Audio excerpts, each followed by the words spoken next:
It's done. The first double header, which happened on Tuesday in the week of three double headers. Yesterday, we saw action packed in KKR versus LSG at Eden. Lucknow Super Giants managing a narrow 4-run win.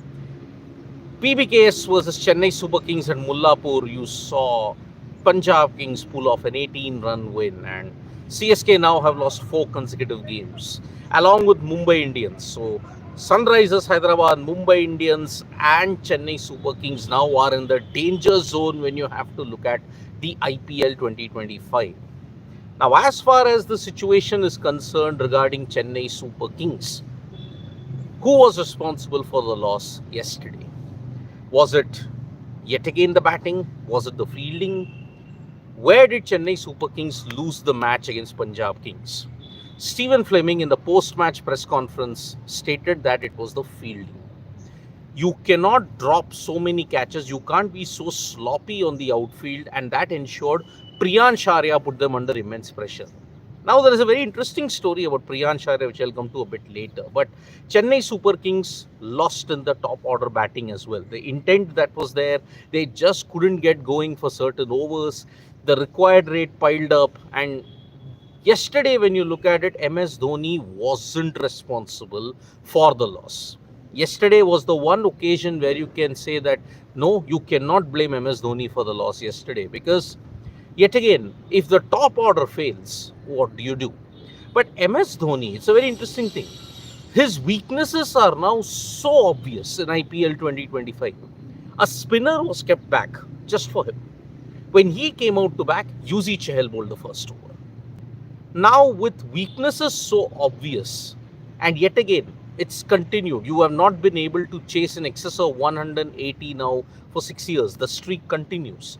Whenever CSK have lost, it is on this. Now, the decision to retire Devon Conway has also drawn a lot of criticism. I mean, why did he have to retire him out again in the last over? But prior to that, Conway had lost total momentum. He just was not able to strike the ball, but he was still there, established. Anything could have happened in the last over. Yes, not an 18-run loss, it could have been a 10-run loss, it could have been a 5-run loss. But at that time, it was a catch-22. You are caught between a rock and a hard place when you have to look at Chennai Super Kings. Conway was not going well at a strike rate. His strike rate was just about 150, 160. But aside from that, he retired Devon Conway, but you already knew that the loss was there. There was no way you were going to save that encounter. So, Chennai Super Kings, Michael Clark has stated that it made no sense to retire Devon Conway at that stage. It just made no sense to him. It made no sense to ensure that, okay, CSK could have won the game. So, Devon Conway's retirement was also a major talking point. It was like the Tilak Verma situation, but at that time, Mumbai Indians were a little closer. Not so in the case of Chennai Super Kings. You needed far too much. And yes, MS Dhoni had kept them alive, but again, it was insipid captaincy even from Punjab Kings. You know MS Dhoni has a good record against left-arm pacers. Why did you get Arshdeep? You could have gotten a UC Chalon, got Arshdeep in the 20th over. But Yash Thakur delivered and got CSK the big wicket. MS Dhoni fell and the challenge was over. So in that way, CSK's challenge ended in a big way. They have got big problems now. But Ajinkya Rahane, yesterday, a total of 472 runs were scored in 40 overs. High scoring. Nicholas Pooran, Mitchell Marsh. Nicholas Pooran, in fact, 76 of his runs came in boundaries. That was the brilliance of it. But Ajinkya Rahane has lashed out yet again. The criticism that is there around the Kolkata wicket, around the Eden wicket, Rahane stated this was not the wicket that we wanted. However, in the post-match press conference, he did mention, look, our curator has already gotten a lot of publicity because of the pitch controversy. He mentioned, if there is a problem with the pitch, I will talk to the IPL. You guys can write anything about it and I'm not going to stop. You guys want to do anything, but I'm not going to discuss the pitch thing with you. I will discuss the pitch thing only with the IPL governing council about all these kind of things. The curator has already gotten tremendous publicity and that is why I'm not going to contribute to the publicity bit at all. Now, this was a very animated and agitated Ajinkya Rahane that was speaking. He almost did mention that, yes, if I speak, I'm in big trouble, echoing the Jose Mourinho bit. But Rahane was fuming after the end of the game. So yes, Kolkata Knight Riders have not helped themselves with this loss against the Lucknow Super Giants, and the table somehow stays in that way. Three teams are dominating in a encounter where they have never won the IPL. Only one team has won, and that is GT. So yes, looking at the top four, maybe this top four could be crystallized in the next couple of weeks when you look at it. By the end of April, whoever is dominating in the top four might be your top four for the remainder of the bid. So yes, Lucknow Super Giants have pulled off a win, but there are problems galore when it comes to Ajinkya Rahane, Kolkata Knight Riders, and that 22-yard playing strip. What is the kind of wicket that they want? Do they want it like the one against Sunrisers Hyderabad? But all 6 wickets can't be the same. So there is an issue. And Kolkata Knight Riders, there is tension brewing between them and the curator.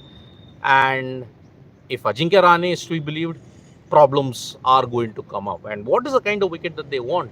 That could derail Kolkata Knight Riders in the future. So that is the situation. Today it is Gujarat Titans versus Rajasthan Royals. A win against them, against Gujarat Titans, if they win, it's going to be very, very important for them. They will consolidate their hold in the top four. But if Rajasthan Royals win, then the entire mid to top table changes then, because they will be in good momentum heading into this clash. So today it is Gujarat Titans versus Rajasthan Royals. Let's see how that pans out. This is rivalry week. Let's not make any mistake about it. Saturday and Sunday, you're going to see double headers. Chennai Super Kings, they've got problems. Delhi Capitals are also going to take on Royal Challengers Bengaluru in a clash that could change the top four in a big, big way. Delhi Capitals are the only team, remember, who have not yet lost in IPL 2025. Royal Challengers Bengaluru, on the other hand, they have got an away advantage a lot. They have won all their games against Kolkata Knight Riders, Chennai Super Kings and Mumbai Indians. You've essentially won 3 matches against teams that have won 13 IPL titles in between them. But at the Chinnaswamy, they are going to face a massive, massive problem indeed. Now, as far as other sporting news is concerned, yesterday we did a live. Arjun Erigaisi is the only Indian in the Freestyle Paris chess quarterfinals. Vidit is out, Prag is out, Gukesh is out. Gukesh had a chance, but then he missed a win against Jan Nepomniachtchi, and already the stacks were very high. Either a Vincent or Fabiano Caruana had to lose. That happened, but with Gukesh, it did not happen. So that is why he's out, and more concerns about the world champion. But remember, it's a different format. You can't judge freestyle chess by what you do in classical chess. Maybe Norway chess will be an indication of where Gukesh is in the right mental space that is there. So yeah, that's the situation. Now, Arsenal have pulled off a remarkable win against Real Madrid in the first leg of the Champions League. I mean, look at it. They beat Real Madrid 3-0. Now, Real Madrid, the defending champions, have an uphill task to ensure that they win in their next encounter. So, yes, in the return leg, it's not going to be easy. Bayern have also lost. So, this is a big, big issue that you're facing at this point in time with all. So, Real Madrid lost. In the Badminton Asian Championships, you're seeing Tanisha Kristo and Dhruv Kapila hold on, and they are the only Indian contingent to be there. So yes, Badminton Asia Championships, only the Tanisha Kristo and Dhruv Kapila, they are the ones who are there. So yes, that's the situation. I'll take some comments at this point. Raj Mohan K. Mitchell Marsh form is fantastic. Brilliant lofted straight shots and consistent with poor run. LSG punching above their weights with poor bowling. As I mentioned, their batting has been the one thing that has ensured that they get to the top. So that's why fantastic efforts indeed from LSGs. Their batting that is not Bhavishnu Raghusankar. Why CSK having ODI and test players in option? Conway and Rachin are not fit for T20Is. Although Devon Conway has shown his prowess, but that was a couple of years ago in T20Is. And I do agree, yeah, there seems to be no way how you can fit them in. Rajmohan K. CSK and one young batter instead of Ashwin, and Rachin can bowl that 3 overs. 5 matches, 4 lost while chasing, yeah. But who is that young batter? Vansh Bedi? I don't know at this point. Which team is looking most complete? I think DC has most bases covered. Tough one. I think Gujarat Titans also are there. It is a big, big thing. I would say Gujarat. Austin Kuna. CSK have never won an 180 plus IPL chase without Suresh Raina. Who is the best captain this season as of now? Pant, Patidar, Aksar, Iyer, or anyone else? Patidar, I would say. Patidar has ensured that his calmness creeps into the RCB lineup and they are not distracted by the outside noise that much. Yes, I mean, Williams, what a night, prime UCL, indeed it is. And Dev Pratap Singh Chauhan, CSK should give chance on Anshul Kumar. They just waste youngsters. And Rituraj captaincy is also bad involving changes. I mean, youngsters you can forget about it. You can forget about the fact that Chennai Super Kings will play a lot of youngsters. That's just not happening. So yes, it is a really, really tough boat that they are in. When I see teams not able to chase 50 runs in 4 overs, I wonder. Oops, sorry. I wonder how Virat did in Melbourne within 3 overs. That was a different situation, Nishit. Let's make no mistake about it. It's a different situation, different tournament. IPL's got a different thing. So, did you watch Shooting World Cup yesterday? Youngster Inder Singh Suruchi and Vijay Veer won the gold. Yes, I know that they won the gold in the Shooting Stage 1 World Cup, but I was too busy in freestyle chess also, and that was something which was really, really intense at this point. So, yeah, I did know the results were there. But Inter Bayern match, Williams sailed back saying, Inter Bayern match also, yeah, Inter winning against Bayern. Austin Gaikwad at 3, Tilak at 5, Rinku at 7. Why are teams not batting the Indian players in the best spot and overthinking? Ask the franchisee. I don't know why that is the situation. So, yeah, plenty of problems for Mumbai, CSK and SRH.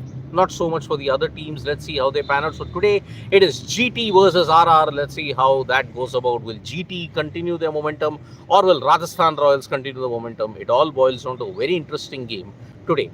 Thank you so much, folks, for joining us for this morning wrap. Subscribe to Sports Today for all the latest news and analysis.